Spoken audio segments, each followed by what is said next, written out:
Wham star Helen Pepsi DeMacque-Crockett has opened up about the shame she felt after suffering a traumatic miscarriage. The performer, 66, found fame in the 1980s as a backing singer for Wham and as part of the duo Pepsi and Shirlie. But in a candid new interview, Pepsi has spoken about her life away from the microphone and her quest to have children with her husband, James Crockett. Speaking to the Daily Mirror on Tuesday, Pepsi revealed she has not been able to have children after a number of miscarriages. Her and James considered IVF, but ultimately decided against it, a decision she is glad she made, as she thought the process would have been too hard for them, and they went on to have a fulfilled life traveling. It was really initially difficult, because it was like seeing another woman with a baby in their arms. I was like, I'm never, ever, ever going to have that, she said. The couple live in and own a charter sailing business in St. Lucia, where Pepsi's parents immigrated to the UK from before she was born. Speaking about her fertility battle,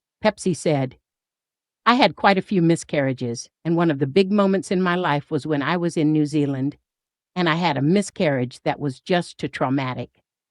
And it was just quite extraordinary because there was an element of shame connected to it. Pepsi went on to share that through connecting with others who had gone through the same thing, she was able to let go of the shame and talk through her feelings. After considering IVF, Pepsi and James decided against and had an honest conversation about what their life could look like without children. We made a decision.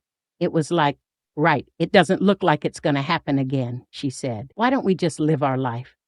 Why don't we just use the freedom of not having children, not bound by anywhere, and really create a life of value? As well as performing as one part of Pepsi and Shirlie, Helen collaborated with Mike Oldfield in the late 1990s, performing on his Then and Now tour and at the premiere of Tubular Bells 3. She also dabbled with acting, appearing in the musical Hair at London's Old Vic Theatre in 1993. Pepsi then quit the showbiz scene and moved to New Zealand, where she worked in a gift shop in Lambton Quay, before later settling in the Caribbean. In addition to running tours for holidaymakers, Pepsi and James's charter sailing company offers a summer training program for students from the National Skills Development Center, which helps get young people into work and teaches them life skills. My life in the Caribbean is very different to London life, but just as exciting, she said previously. I'm discovering and enjoying new ways of being, loving sunsets, food, people, landscapes, and lots more. On Twitter, she also describes herself as a singer, actress, writer, traveler, and beyond.